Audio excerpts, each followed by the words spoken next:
Diary writing एक ऐसा topic है जिसके बारे में सब जानते हैं, पर बहुत सारे स्टूडेंट्स लर्नर्स ये टॉपिक को इग्नोर करते हैं। ये टॉपिक ना सिर्फ आपकी लैंग्वेज के हिसाब से इम्पोर्टेंस रखता है, बल्कि आपकी रियल लाइफ में इम्प्रूवमेंट के हिसाब से भी बहुत इम्पोर्टेंस रखता है। आइए देखते हैं डायरी राइटिंग के क्या होती है, इसके क्या बेनिफिट्स होते हैं, इसको लिखने के तरीके क्या हैं, और फिर लास्ट में हम इसका एग्जाम्पल देखेंगे जिससे आप इसमें सुधार कर सकें कि किस तरह से हमें डायरी राइटिंग करनी चाहिए। Diary writing is a personal activity.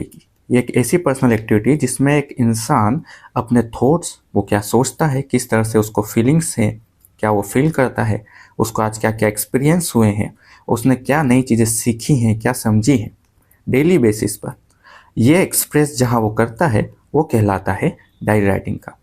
Diary writing ना सिर्फ आपकी पर्सनल ग्रोथ में हेल्प करती है बल्कि आपको डे टू डे वाइज आपने लाइफ में क्या किया, कैसे सीखा, उस पर भी रिफ्लेक्ट करती है।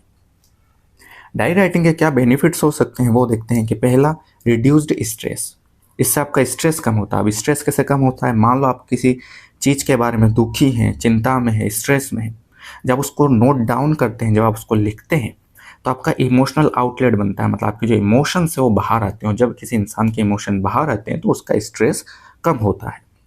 इन्हेंस्ड वेलबींग, जैसे जैसे आप अपने थॉट्स लिखते हैं, अपने फीलिंग्स लिखते हैं, तो आपका जो मूड है उस पर अपना कंट्रोल अच्छा होता जाता है। आपकी ओवरऑल वेलबींग पे उसका फ़र्क पड़ता है। मान लो आप किसी चीज़ को लेकर बहुत ज़्यादा सैड हो, आपको समझ नहीं आ रहा, तो आप जब लिखते हैं उस चीज़ को तो आप उसको प्रोसेस कर पाते हैं, समझ पाते हैं अच्छे से, जैसे कि इमोशनल प्रोसेसिंग। ये क्या करता है, आप मान लो किसी के ऊपर आपने गुस्सा कर दिया, या फिर आपको लगता है कि किसने आपके साथ गलत किया है, तो जब आप उसको लिखते हैं तो लिखने के बाद आपको हो सकता है समझ में आए कि हाँ, मेरे को इतना गुस्सा नहीं करना चाहिए था, इतनी भी कोई ज़्यादा बड़ी बात हुई नहीं थी। तो ये चीज़ें आपको लिखते टाइम, राइटिंग करते टाइम रियलाइज़ होती हैं, तो आप धीरे धीरे अपनी इमोशंस को कंट्रोल करना, समझना सीख जाते हैं। डे टू डे आपके अंदर इम्प्रूवमेंट आता है। बूस्टेड क्रिएटिविटी, आपके अंदर की जो क्रिएटिविटी है वो भी बढ़ती है। जैसे कि आप किस तरह के सेंटेंस यूज़ कर रहे हैं, क्या क्या वर्ड्स यूज़ कर रहे हैं। कभी कभी आप सोचने बैठ जाते हो कि आगे क्या लिखें क्या लिखें, लेकिन जो माइंड में आता है उसको जिस तरह से आप पेपर पे लाते हो, राइटिंग स्किल्स इम्प्रूव करते हो, वो भी एक क्रिएटिविटी होती है। आपकी मेमोरी भी इम्प्रूव होती है। मेमोरी कैसे इम्प्रूव होगी? आप पूरे दिन में आपने क्या क्या खास किया वो आपको याद करना है, रिटेन करना है, तो इस तरह से आपकी मेमोरी की भी एक्सरसाइज होती है। सेल्फ अवेयरनेस भी आपकी बढ़ती है। सेल्फ अवेयरनेस मतलब आप अपने थॉट्स के बारे में अवेयर रहते हो, अपनी फीलिंग्स के बारे में अवेयर रहते हो, बहुत जो आप कर रहे हो उसके बारे में अवेयर रहते हो। बहुत सारे इंडिविजुअल्स, बहुत सारे पर्सन जो कि क्या कर रहे हैं वो उनको उस बारे में पता नहीं होता है, उनके इमोशंस के बारे में वो खुद नहीं जानते कि वो कैसा फील कर रहे हैं। तो जब आप ये सब चीज़ें लिखते हैं तो आपका वो एक्सप्रेशन कहीं ना कहीं आपको सेल्फ अवेयरनेस की तरफ ले जाता है। बेटर स्लीप, आपको नींद भी अच्छी आती है। रोज़ आप सोने से पहले डायरी एंट्री कर रहे हैं तो कहीं ना कहीं आपके माइंड में जितनी भी चिंताएं थी, जितनी प्रॉब्लम्स थी, जो भी आपने फेस किया, वो कहीं ना कहीं आप दिल से शेयर कर रहे हैं एक डायरी में।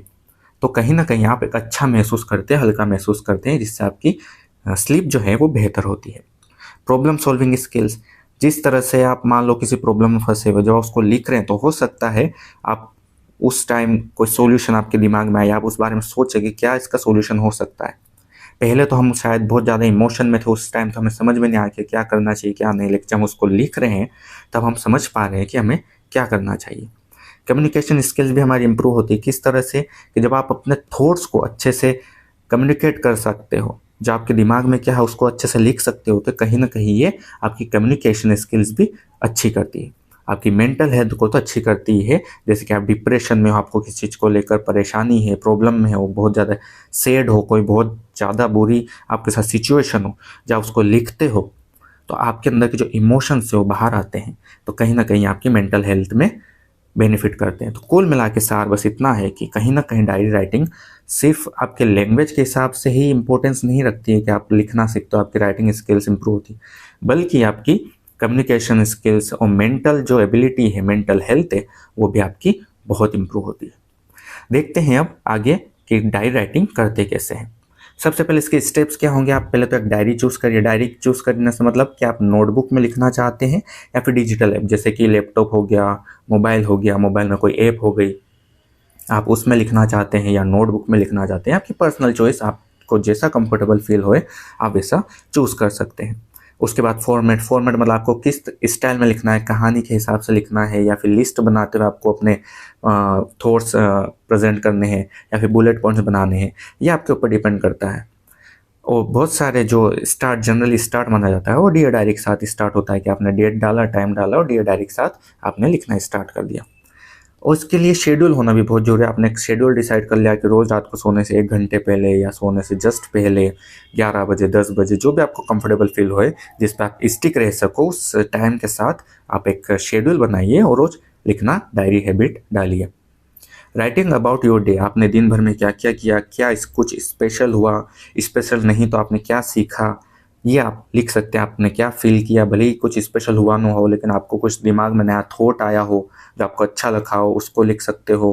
किसी ने कोई अच्छी बात बोली हो वो लिख सकते हो, कुछ बुरा फील हुआ हो तो वो लिख सकते हो, अच्छा फील हुआ हो तो वो लिख सकते हो। आपको बस अपनी फीलिंग्स एक्सप्रेस करनी है, पीछे नहीं हटना है कि आप बुरा फील हुआ ये क्या डायरी में लिखे, नहीं। चाहे वो पॉजिटिव हो चाहे नेगेटिव हो, आपको अपने इमोशन जैसा भी आप फील करते हैं, चाहे कितनी बड़ी प्रॉब्लम क्यों ना हो सकता है आप किसी से शेयर ना कर सकते हो, लेकिन आप डायरी में लिख सकते हो, उसको प्राइवेट रख सकते हो। इंक्लूड पर्सनल रिफ्लेक्शंस, और आपके अपने क्या थॉट्स हैं, आप उस सिचुएशन में क्या सोचते हो सकता है दूसरे अलग सोचते हो उस सिचुएशन में और आप अलग सोचते हो। आप जो उस सिचुएशन में दूसरों के सामने बोल ना पाए, आपने दूसरों की हाँ में हाँ मिला दी कि हाँ हाँ सही है, लेकिन आप दिल से कुछ और सोचते हो, तो आप उस डायरी में लिख सकते हो आपके माइंड में उस टाइम क्या था। बी ऑनेस्ट होना बहुत जरूरी है। आप खुद से झूठ नहीं बोल सकते कभी भी। आप दुनिया में हर किसी इंसान से झूठ बोल सकते हो लेकिन खुद से कभी झूठ नहीं बोल सकते हो, क्योंकि हम जानते हैं कि हम क्या हैं क्या नहीं। और इसी वजह से डायरी में भी आप ईमानदार बने रहिए, प्राइवेट रखिए उसको ताकि कोई पढ़ ना पाए, लेकिन जब आप अपने ऑनेस्ट रहेंगे तो आपको समझ में आएगा कि आप क्या कर रहे हो और क्या नहीं करना चाहिए, क्या करना चाहिए। प्रॉम्प्ट्स यूज़ कर सकते हो, मतलब कि हेल्प्स यूज़ करते हो, आपको समझ नहीं आ रहा है कि क्या लिखा जाए तो आप कोई अच्छी इंस्पायर करने वाली चीज़ लिख सकते हो कि ये अच्छी बात है, इसके बारे में ही लिख दिया। आपको कोई बात अच्छी लगी, कोई हिंट लगा तो उसके बारे में लिख दिया। उसको प्राइवेट रखिए, किसके हाथ ना आने पाए, जिससे कि आप सेफ और सिक्योर फील कर सकें। इसी तरह से डायरी राइटिंग करना चाहिए। डायरी राइटिंग को लिखने का मतलब कोई ऐसा बिल्कुल गलत तरीका और सही तरीका कुछ नहीं होता। ये अपना पर्सनल एक डॉक्यूमेंट होता है जिसमें आप अपने क्या है एक्सपीरियंसेस, थॉट्स, फीलिंग्स शेयर करते हैं। आइए अब देखते हैं इसका एक एग्जाम्पल कि किस तरह से डायरी लिखी जानी चाहिए।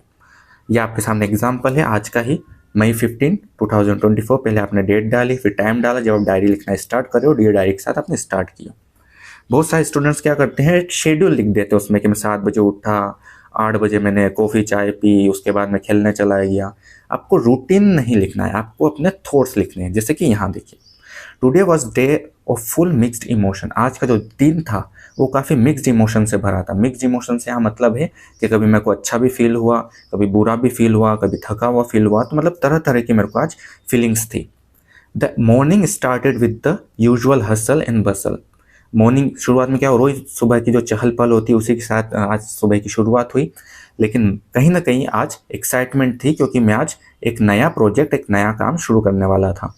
आई felt a search of creativity and manage to contribute some innovative ideas during our brainstorming session. ये जो नई चीज़ में मैं जा रहा था इसके लिए मैं एक्साइटेड भी था। क्यों था? क्योंकि कहीं ना कहीं मेरे अंदर क्रिएटिविटी में फील कर पा रहा था और नए नए इनोवेटिव आइडियाज, मतलब एक इनोवेशन कहीं ना कहीं मेरे दिमाग में थी और मैं उसको अपने सामने लाने के लिए बहुत उत्साहित था, एक्साइटेड था। दिन होते होते I had lunch with an old friend. Afternoon में क्या हुआ कि मैं एक अपने पुराने दोस्त से मिला और हम लंच के टाइम में बातें करी हमने, और बहुत सारी नॉस्टैल्जिक मेमोरी, मतलब पुरानी यादें बातों में हमसे आ गई। हम एक दूसरे से बातें करते हुए हंसते रहे, पुरानी बातें करते रहे कि हम वहाँ जाया करते थे, ऐसा किया करते थे।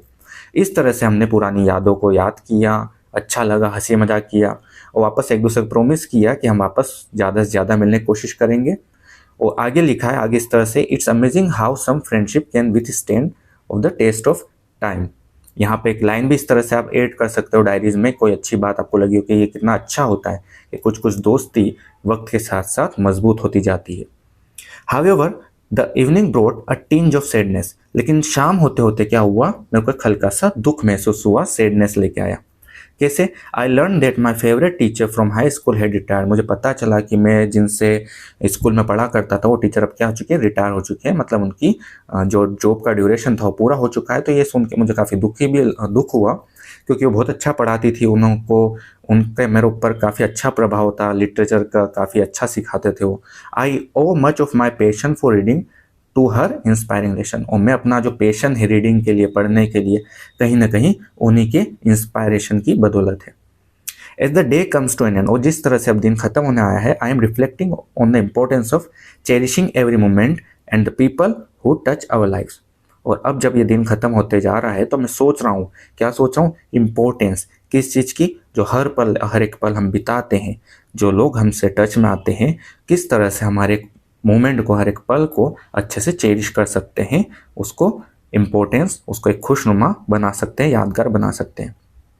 I am grateful for today's experiences, और मैं आज के जो कुछ भी एक्सपीरियंस हुए मुझे, मैं उनके लिए काफ़ी ग्रेटफुल हूँ, काफ़ी थैंकफुल हूँ। एंड द इमोशंस दे वो, उन्होंने जो भी मेरे अंदर इमोशंस जागे हैं, पैदा किए हैं मेरे अंदर इमोशंस, मैं उनके लिए भी शुक्रगुजार हूँ। टुमारो इज़ अनदर डे, कल वापस एक दूसरा दिन है, और मैं देखना चाहता हूँ कि कल मेरे लिए क्या सरप्राइजेस होल्ड करके रखता है, कल मुझे ये क्या क्या सिखाता है। इसी के साथ ही लास्ट में आप लिख सकते हो गुड नाइट डायरी, इसके साथ गुड नाइट करके आप डायरी को क्लोज कर सकते हो। ये एक शॉर्ट एग्जाम्पल था। शॉर्ट एग्जाम्पल में और भी आप चीज़ें इंपॉर्टेंस इंक्लूड कर सकते हो, जैसे कि आप कहीं घूमने गए हो तो वहाँ आपने क्या क्या देखा, आपके फादर ने आपको कुछ अच्छी बात बोली हो तो उस बात को लिखने के बाद आप उस पर थॉट्स अपने बता सकते हो कि नहीं मैं ऐसा सोचता हूँ, ऐसा सोचता हूँ। आज आपने किससे बात करी तो वो इंक्लूड कर सकते हो। मतलब डायरी में जो भी आपको लगता है दिन भर में, आपको वो सब इंक्लूड करना। आपने आज अपने फ़ोन पे दोस्त से बात करी, उसने कुछ बात बताई, आपने उसको क्या रिप्लाई किया, दोनों के बात का क्या कंक्लूजन निकला। जब ये सब करते हो, जब लिखते हो, तो आपको पता चलता है कि आपने दिन भर में क्या किया। और इस तरह से रोज़ सोने से पहले आप ये चीज़ रियलाइज़ करोगे कि आज आपने इस दिन को किस तरह से जिया। क्या आपने एक रेगुलरली केवल दिन काट दिया है, या फिर आपने इस दिन को जिया है, कुछ सीखा है, कुछ नया समझा है। यही हमें डायरी राइटिंग से पता चलता है। हम रोज़ दिन जीते हैं, रोज़ सो जाते हैं, इस तरह से हम कई दिन निकाल देते हैं, कई साल निकाल देते हैं, इसी तरह से हमारी लाइफ निकल जाती है। लेकिन हमने हर दिन क्या किया वो हमें पता होना चाहिए कि आज हमने क्या नया किया, क्या नया सीखा, क्या नया समझा, आज हमने क्या ग्रोथ करी। इसलिए डायरी राइटिंग एक इम्पोर्टेंट रोल प्ले करती है। मिलते हैं नेक्स्ट वीडियो में। Thank you.